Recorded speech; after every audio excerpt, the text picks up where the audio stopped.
Hello viewers and subscribers, welcome once again to my new screencast. Today I will present and demonstrate a new series of screencast about the Java-based view template engines and the view technologies. I mean the GUI development template engines. So here basically I will try to cover all the existing Java-based template engines and technologies when you are trying to develop your web applications. I mean that especially this series will be the most important part for the web developer. I mean the front-end developer. For it is most important for then the backend developer. I mean the microservice or API developer, and behind the scene there the front-end developer, the backend developer working with that one. So I'm not an expert for the web development. Basically I have expertise for the microservice or API development. I'm the expert of the backend development. So I try to present how the view technologies exist in here in the field of the Java and Spring Boot with different backend technologies. If you see the one of the presentations, I try to give you one example with the FreeMarker template engines, and I will describe with this presentation, with this screencast, for the other different template engines. How can you integrate those template engine into the web developments, or the front end developments, and the possibilities and the configuration steps in this presentation. And then end of this presentation I will build the Java based Spring Boot based projects, and build the one small applications with the registration process. If you see the picture, is you can get it properly with the backend database PostgreSQL server.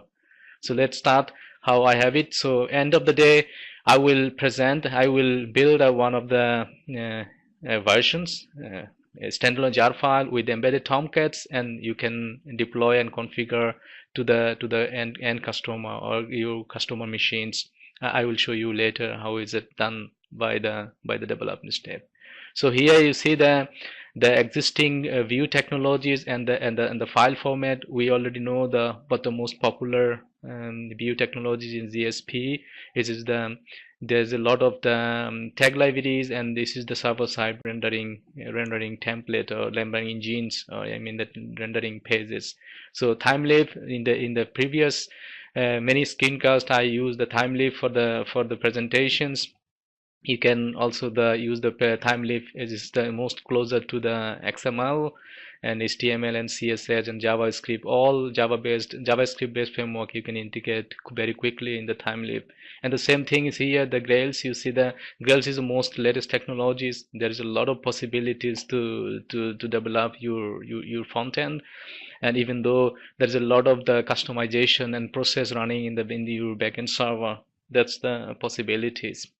So then you see that the FreeMarker, and this is the example that I try to do some development with the FreeMarker with the real application in the professional way. I will show you how is it done by the FreeMarker. And Groovy template engine, also the Java based template engine, and it support a lot of the fragments and layout, and provide support for the internationalization and rendering. And you see that the Velocity and Jada, J4 and React and Pebblely and JMustasi. This is all the existing template engines you can integrate your front-end development or web developments. This is all basically is all in the Java-based technologies. So if you have a different languages technologies, you have to choose different one. But in the Spring and Spring Boot or Spring MVC world or Java world, you can try to those technologies. It's very friendly, and depending on your customer requirements, you can go with JSP or TimeLab or Grails or FreeMarker, Groovy or Velocity and other etc. etc. That's the very short overview how the possibilities and potentialities for the Java-based view technologies. So I try to here give you overview how the customization will works.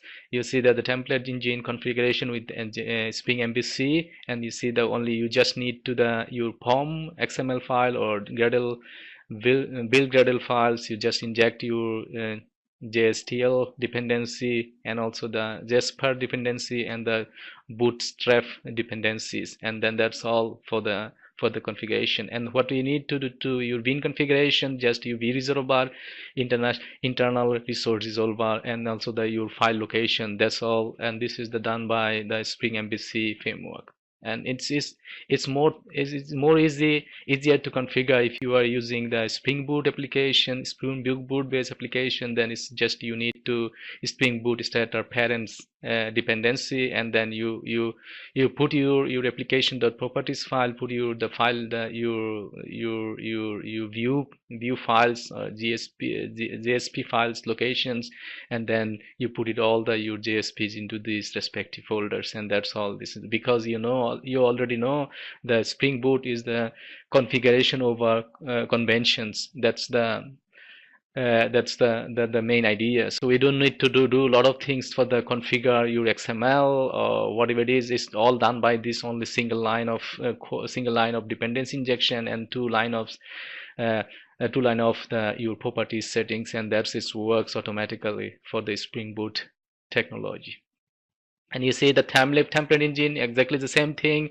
If you are in the Spring Boot MVC, then you just template dependency and template Spring Boot 4, depending on which Spring you are using, 3, 4, or 5, depending. Then just you need to change the version number, and this dependency injection is done. Then you need to configure your enable MVC web MVC model, the beans. So Spring template engine and Spring template resolver bean and Spring resource template resolver. So this is the configurations when the application Spring MVC application started to read your configurations and start the application in respective way in respect to the embedded Tomcat systems, not the external Tomcat. Even though you can build your WAR files and deploy your WAR file into the any external Tomcat, but I found good if you build your jar files and standalone jar files, then embedded Tomcat is automatic. You don't need to maintain your all Tomcat containers or installation department to maintain those containers. It is independent.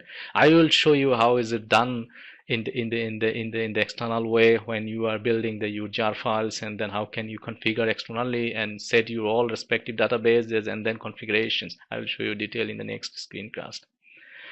And this is the template engine, and this is another bin configuration. If you are in Spring MVC, you see the HTML5s, and then you template timely view resolver beans, and then that's all, and so on and so forth.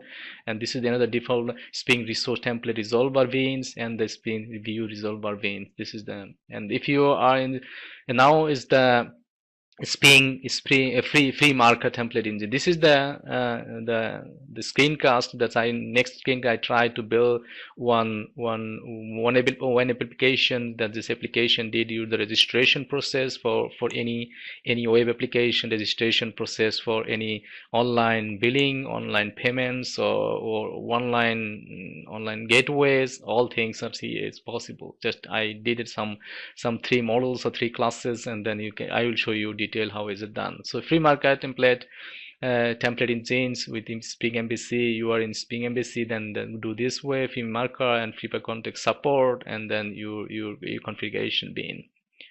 And here is FreeMarker resolver, view resolver, you see FreeMarker view resolver bin definitions. So this is the file format, FTL file formats, and then and if you are in the Spring Boot, basically I'm in the Spring Boot application, just I need to with the Spring starter parents web dependency with this dependency, FreeMarker dependency, and that's all. It's a configuration automatically done by the Spring Boot itself, so you don't need to nothing. So I will put it all my FTL files to the resource, the template, or resource any locations. Where you put it your resource definition or all the view files, and that's you have to be defined. Even though this file has to be located, has to be defined into the application.xm properties files. And then when the application is started, then it's read your application.properties files and start the application with respective settings or configurations. Here is the Spring template engine configuration with here is the your Groovy based template engine configurations with the Groovy template dependency injections, and then your configuration bean configuration for the Groovy template engine. If you try to use the Groovy template engine into the your content developments, and here is the it's very easy to use the Groovy template engine with Spring Boot. Just you need to the starter Groovy template engine dependency into the your pom.xml file, or if you are using the Gradle, then you can build that Gradle files, these dependency injections. So you all the HTML files are located, or you do all the view files has to be located into the resources template or resources locations, any location, and then this location has to be defined into the your application.properties files. And this is the Yadi for JI template engine. And this is the same things. All the dependency and bin definition for the Spring Boot, and for the Spring Boot application. At the moment, we didn't get the starter the template dependency, but in the future maybe it's coming. Then we can easily integrate with the same way that we had previously did this same applications. So here is our project structure that I try to build the applications. Then you see the application structure look like that. So this is the main class path, main class, and then there's configurations and controllers, models, repository, services, and then service impel in utility. And I will show you detail how is it done. This is all the templates location that I defined in the previous slides. These templates, the resource location, so SRC is main the resource and templates, and then all the respective files. I mean all the your content files, or your pages, the web pages. And then this is the configuration. Here the application.properties files. If we try to build the multi dependency, multi deployment properties files. So will be the in the real development. I will show you how is it done. Real development, we have a 5 application properties files like development, test or release, and then quality assurance, and then test dot application minus test dot properties files.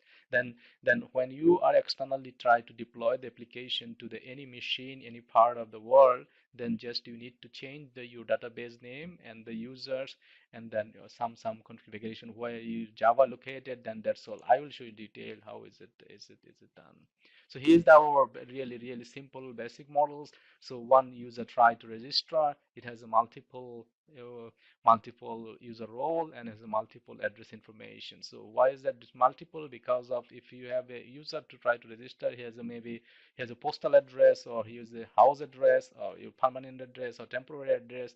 Even though it has an official address, then you can put it as a way. Then we can look for the which user where our postal address, where the permanent address, even though where the official address, and even though later you can use those information to see in the maps.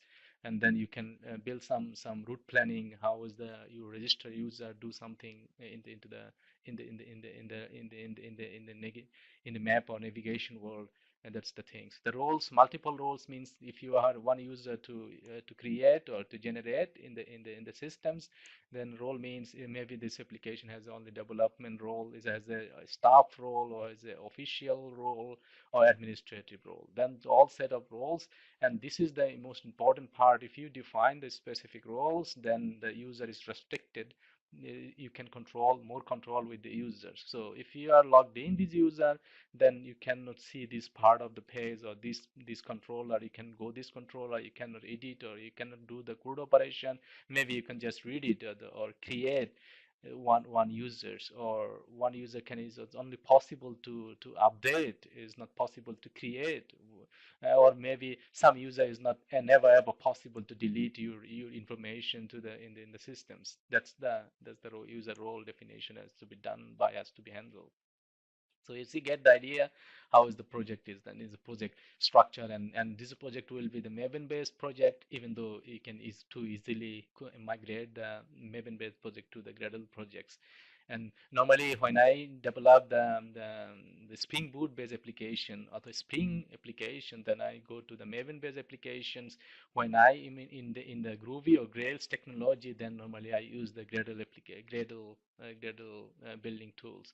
Gradle is most modern and it's possible to DSL dynamic script writing. It's too easy. It's more friendly and more optimized. You can do many things with that one. And in future, if I have enough time, then I will give you more overview how all the building tools, because I'm really time rush.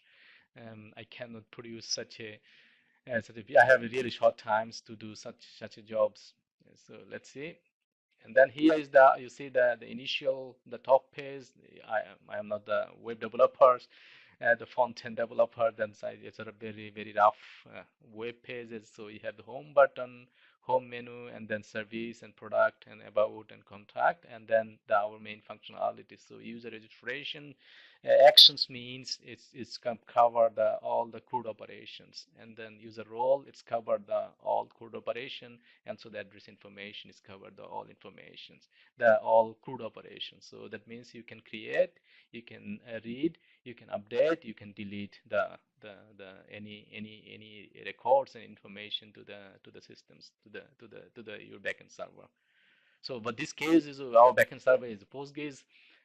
SQL, if you are in working with any SQL world, then if you are like to do with our models to build this application with the MySQL, it works automatically because it's a SQL database. And then if you are in Oracle, it still works because it's a SQL database. If you are in non-SQL world, I mean the Mongo or Cassandra or Redis or GameFire, then we need to think about how we need to define our models in different way. I will show you how is the model is done, your entity model. I mean the Hibernate models, the GOM or ORM, object relational mappings. Then it has to be changed or it has to be annotated or some different way, because the non-SQL database has its own definition of the models. They see that the user registration code operations, you see your entry, and then you save your entry record, and then you have your actions mean delete and update. Even though you can filter it by, you can subset some search parameter with such different type of name or full name, or even though registration ID or address ID, you can search all of them. The possibility you can implement this, because I just this is a demo application for the end projects, and then I give you the impression what was possible or what the possibilities, and then this is the applications. So it's a CRUD operation for the user role, and then address information for the CRUD operation for with this page. So I will show you detail how the development is done, how is the programming is done, the controller part, service part, and model part, and all the resource part, and so the view parts. How is it generated? How can you continue with this other projects with other models, and or how can you professionally integrate those pages in very quickly into your web application. That's helped a lot in the professional life, because I did it as a professional way in the project structure, all things together. You can play with the development deployment structure, deployment culture, like you develop it, you deploy it into the client machine, and you check all the possible things. Here I did a lot of tests also here. It's not covered here the Selenium test, but maybe in the future I will introduce some Selenium test to very quickly to run your web or functional test or GUI test with the Seleniums. Let's see. And that's the thank you. If you have any questions, to please put a comment into my channels, and I will try to answer the your questions, and then and share your knowledge with me, and I will share my knowledge with you. This is the job that I have to be continuing last almost 1 year to present or to contribute something with the community. So if you are not still not subscribe the channel, please subscribe then, and push the bell button to get up to date my up-to-date videos and ideas, and then you can, maybe it's benefit for you, and also the it's improve my knowledge. So please subscribe my channels, and then thank you. I will continue the next screencast for how the project generation, and then developments and configurations and deployment externally, and follow the next screencast. Thank you, goodbye.